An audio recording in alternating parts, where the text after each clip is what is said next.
Assalamualaikum dan salam sejahtera kepada rakan-rakan semua. Terima kasih kerana nak luangkan masa lagi untuk dengar video saya kali ini. Video saya kali ini saya nak kongsi dengan rakan-rakan petua bagaimana saya menjalankan perniagaan TuneTalk Tune Excel ini. Pertama sekali, kena promote produk ini pada orang lain.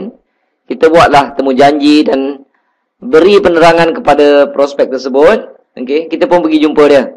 Buat temu janji dengan rakan-rakan ke, dengan kenalan baru ke. Buat temu janji, nak buat kat kedai kopi ke, dekat rumah dia ke, nak ajak dia datang rumah ke, terpulang kepada kawan-kawan semua. Apabila dah buat temu janji, terangkan kepada mereka tentang peluang perniagaan ini. Biasanya kalau saya terangkan, saya akan bawakan, saya hanya gunakan sekeping kertas dan sebatang pen saja. Dalam penerangan dalam kertas tersebut saya tak terangkan banyak benda. Biasanya saya terangkan tentang SIM card TuneTalk Tune Excel ni harga berapa, rate dia macam mana. Dan biasa saya akan luangkan masa sikit. Ada orang kata rate ni mahal, jadi saya terpaksa terangkan peringkat awal. Lepas tu saya akan terangkan dia boleh dapat insurans, dia boleh dapat point, dia boleh kekalkan nombor lama, top up dia ada jual dekat mana-mana. Dan yang terakhir saya akan terangkan macam mana dia boleh buat duit. Itu saja dalam kertas saya. Saya tak terangkan yang bonus-bonus lain. Bonus boleh umrah, dapat umrah, bonus dapat pergi overseas, lawatan overseas, semua tu saya tak cerita. Okey? Hanya poin-poin yang penting saja saya akan terangkan. Okey. Apabila kita dah terangkan, kita tanya sahabat kita tadi tu dia berminat atau tidak. Kalau dia berminat, terus direct tanya dia berapa keping dia nak ambil hari ni. Berapa keping dia nak start hari ni. Nak 2 keping, nak 3 keping ataupun nak sekeping saja. Tanya dia. Dan apabila dia kata dia nak ambil sekeping, alright, untuk register nak try saja dulu untuk diri dia, tuan kena bagi dia sekeping dan beritahu harga dia RM80 seperti yang dia beritahu tadi. Dan jangan buat bisnes ni dalam bentuk hutang. Kalau dia kata, minggu depan lah Cik Mazlan saya bila gaji nanti saya bayar. No. Tuan-tuan jangan buat bisnes ini dalam bentuk hutang. Okey. Sekeping RM80. RM80 kalau dia tak nak, dia nak buat bentuk hutang, agak susah sikit rakan-rakan semua. Okey. Jangan tak ada bentuk hutang bisnes ni. Walaupun RM80, beritahu dia, ini bisnes ni sekeping RM80, nanti beritahu bayar dekat saya RM80. Itu beritahu dulu.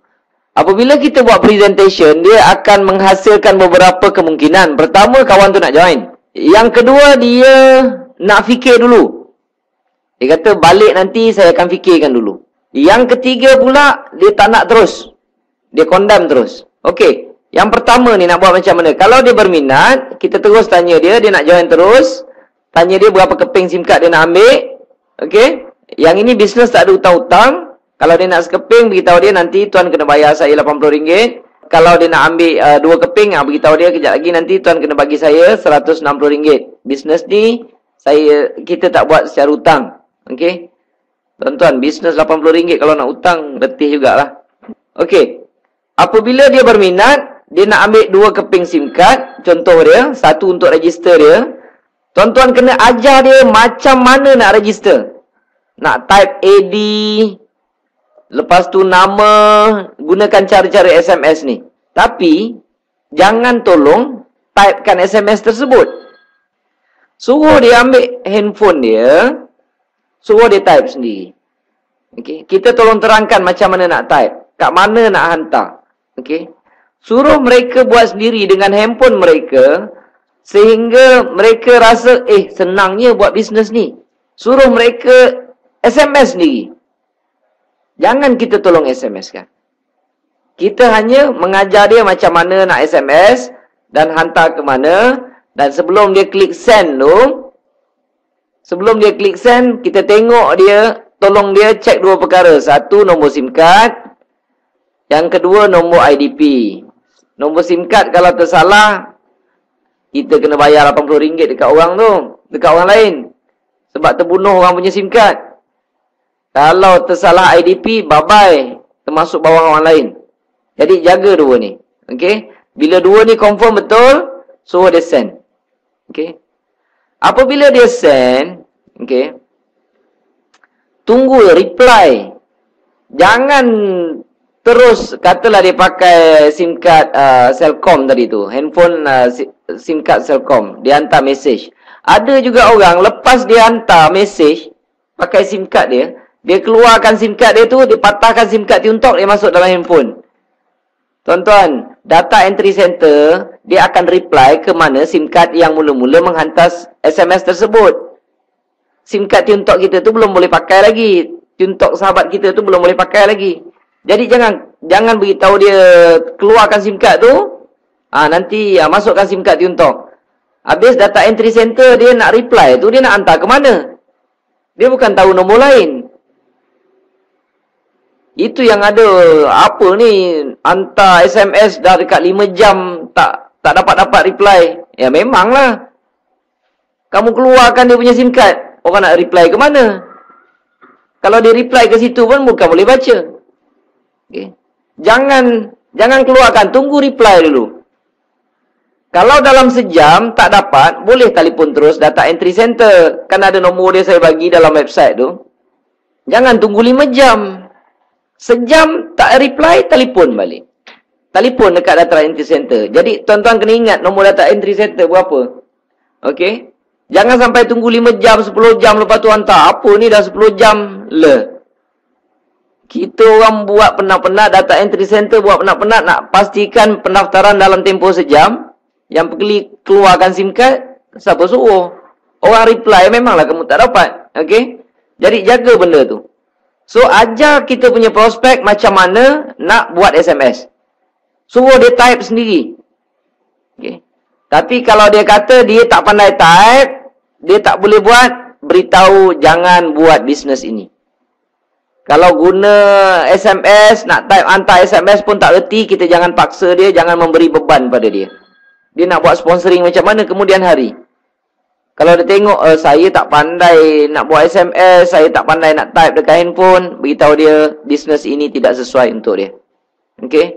Sebab bisnes ini memerlukan pengetahuan, serba sedikit cara nak SMS. Okey. Apabila dia dah buat SMS, tunggu reply daripada data entry.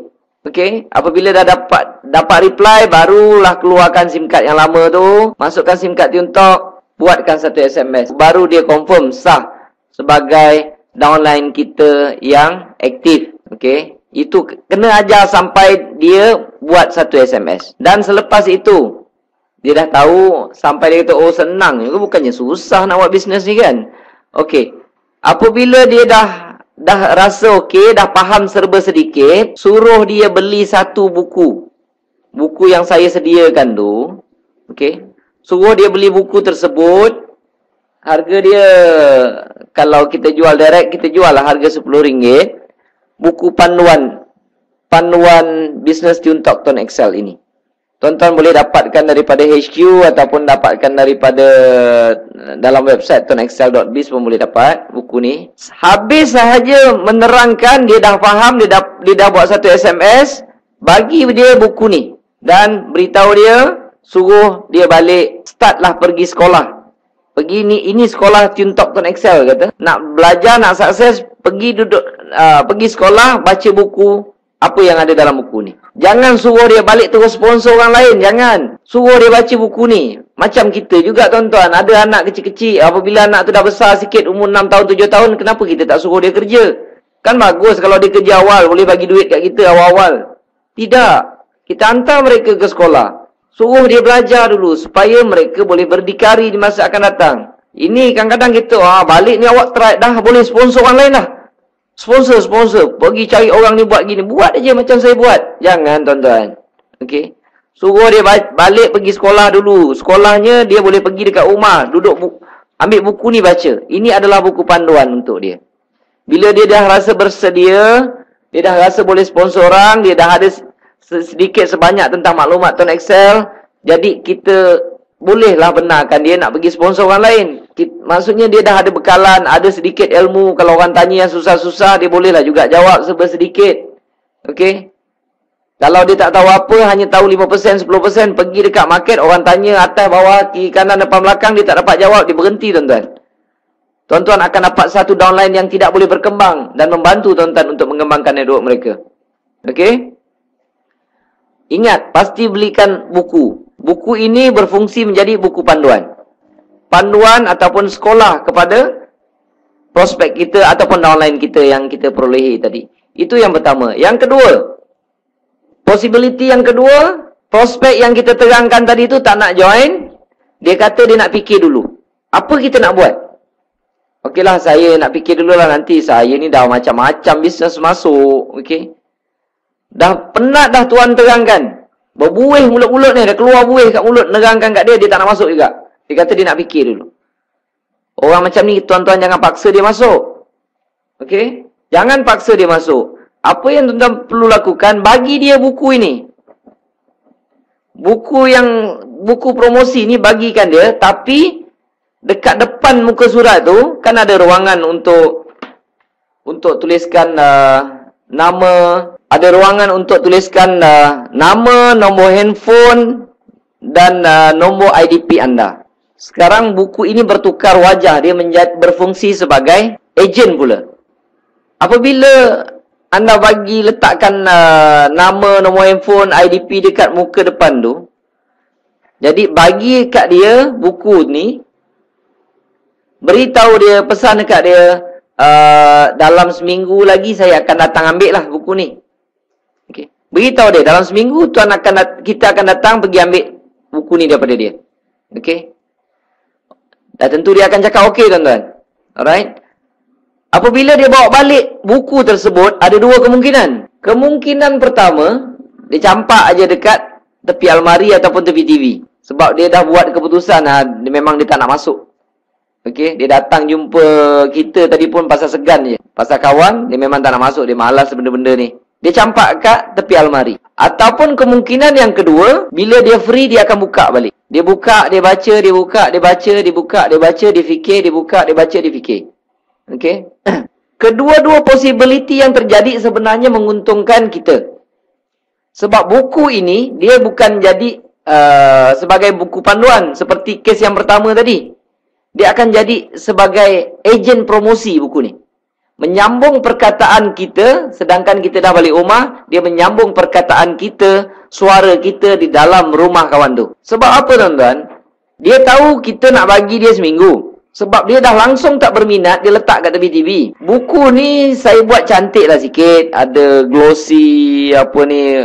Adalah bentuk buku, bukan bentuk photostat. Okey?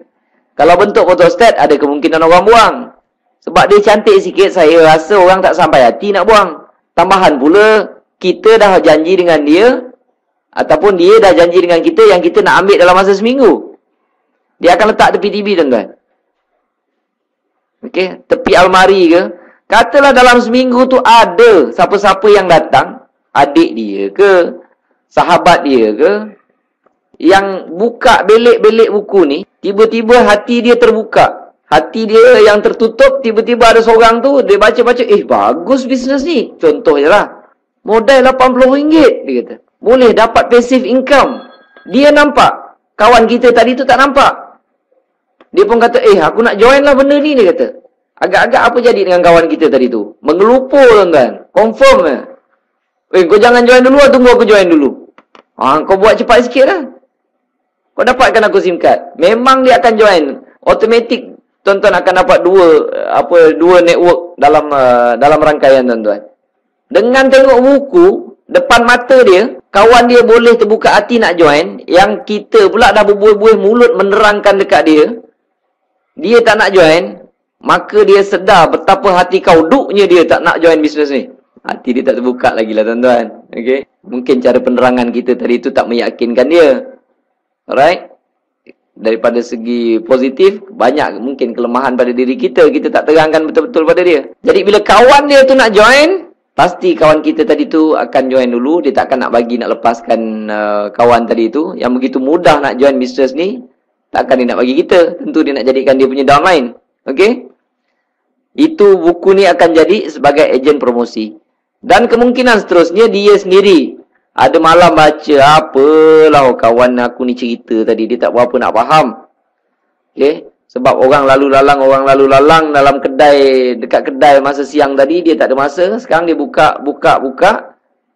Baru dia terbuka hati dia. Dia nak join. Jadi, buku ini akan jadi sebagai ejen promosi. Ejen promosi kepada diri anda. Jadi, jangan beli sikit. Beli banyak sikit buku ni. Alright? Jadi, ramailah ejen yang boleh menyambung percakapan kita di luar. Dan kemungkinan yang ketiga tadi, kawan tu langsung tak nak join. Aku dah tak nak lah semua apa. Kalau tak nak, saya punya cadangan, kita sedekahkanlah satu buku ni pada dia. Pastikan dekat depan tu dah tulis nama, handphone, nombor IDP. Okeylah, kalau kau dah tak nak sangat, tak apa. Terima kasih kerana luangkan masa untuk bagi aku dengar, aku bagi peluang. Aku tahu kau dah banyak pengalaman dah memang tak nak buat benda-benda ni, dah tak percaya benda-benda ni. Terima kasih kerana datang. Cuma aku nak bagi satu hadiah ni, berbentuk buku. Kalau kau ada masa bacalah. Kalau kau tak nak, kau letak je lah depan rumah, dekat dalam rumah. Untung ada orang lain yang tolong baca kan. Jadi tak banyak sikit kau membantu aku untuk mengembangkan bisnes ni. Okey. Letakkan nama, letakkan nombor handphone anda, letakkan nombor IDP anda, dan anggaplah itu satu pelaburan yang akan bekerja terus. Maksudnya seorang ejen anda yang akan keluar daripada rumah dan tak balik-balik lagi dah. Okey. Tak payah janji seminggu semua apa. Letaklah, biarlah dia letak kat rumah dia. Untung-untung ada ahli keluarga dia yang terbuka hati dan kontak kita di kemudian hari. Alright? So, itu cara nak buat prospecting yang saya sering lakukan. Okey. Yang kedua, petua yang saya galakkan, bila kita buat bisnes ni tuan-tuan, bisnes networking, MLM macam ni, apabila kita buat bisnes networking seperti ini, referral program seperti ini, dah tentu orang akan banyak call. Okay. Walaupun kadang-kadang downline kita dah bagi buku dah. Dah ada soalan tu, dia saja je dia nak call. Petua yang saya pakai, cubalah jawab 100% panggilan orang. Cuba jawab 100% panggilan kawan-kawan kita. Kalau tak dapat 100%, dapat 90% pun dah okey. Nak buat bisnes ni, nak berjaya dalam bisnes ni, jawab telefon orang lain. Lagi sekali saya pesan, nak berjaya dalam bisnes networking ni, hampir mesti dah kita kena jawab panggilan orang lain. Kena jawab tuan-tuan. Kalau boleh pukul 3 pagi dia telefon, buatlah kerja gila. Jawab telefon. Orang telefon pukul 2 pagi, jawab telefon. Seboleh-bolehnya jawab telefon. Okey? Itu petua dia. Petua nak berjaya dalam bisnes ni, jawab telefon. Dan yang ketiga, petua yang ketiga, kita kena berhemah. Okey? Tuan-tuan, saya nak bagi contoh ya. Saya akan jawab telefon. Saya akan berusaha menjawab telefon. Pukul berapa lah tuan-tuan telefon? Cubalah. InsyaAllah. Kalau saya ada urgent, mungkin dalam tandas ke, mungkin saya tak dengar ke, mungkin handphone saya tertinggal dalam kereta, mungkin saya tengah solat. Okey. Kalau telefon sekali tak dapat, dalam 15 minit, 20 minit telefon lah, saya takkan call balik. Okey. Saya takkan call balik.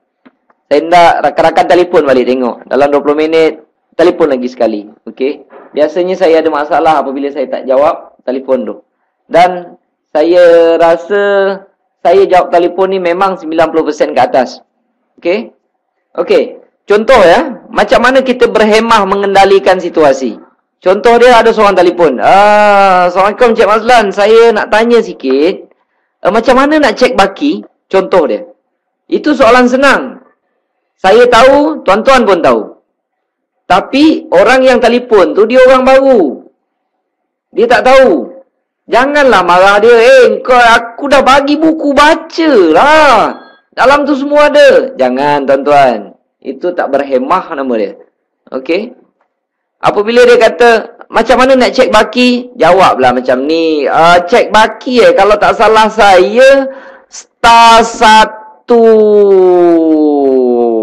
Apa star 1? Alamak, tak ingatlah tuan. Minta maaf sangat-sangat. Tapi kalau tak salah saya, dalam buku tu ada. Star 1 berapa? Saya tak ingat lah. Memang tak ingat tuan. Cuba tuan rujuk ke dalam buku. Secara berhemah, Kalau kita tahu, kita memanglah kena baca buku tu terlebih dahulu. Kalau kita tahu dalam buku tu dah ada, okey, kita secara baik push dia pergi ke buku tersebut. Okey. Jangan marah-marah kawan tu buat prospek kita tu barulah join. Dia memanglah gatal-gatal nak telefon kita, nak tengok apply ni jawab ke tidak telefon. Okey. Dia pun sebenarnya tahu juga, dia saja nak main-mainkan kita. Ada juga kemungkinan. Push dia elok-elok. Tolak dia perlahan, baik-baik dengan berhemah. Beritahu dia, saya cadangkan, lakonlah sikit. Star 1, 3. Allah, dah ingatlah tuan. Kalau tak salah, saya dalam buku tu ada. Saya cadangkan tuan, tengok dekat situ. Okey. Okey lah. Saya pun ada buku, nanti saya cek lah. Dia pun cek. Tak sampai setengah jam dia telefon lagi. Kring-kring ada telefon. Kita pun jawab telefon. Saya tadi Cik Mazlan. Okey. Ada apa tuan? Apa ni? Kalau saya nak beli buku ni macam mana Cik Mazlan? Nak beli buku tu alamak, beli buku ni tuan bank in dalam akaun saya. Okey. Bank in dalam akaun saya, lepas tu SMS kan ke alam ke nombor ke nombor. Jangan SMS kan kat saya. Nombor dia alamat tak ingat tuan. Tuan tengok dalam buku tu tuan. Ada nombor akaun saya, ada nombor handphone yang saya suruh SMS. Apa-apa hal saya akan suruh mereka rujuk ke buku. Kalau dah 3-4 kali dia telefon dan kita jawab, pertama mereka akan hormat pada kita. Kedua, mereka tahu yang mereka boleh bergantung harap pada kita. Sebab tiap kali dia telefon kita jawab.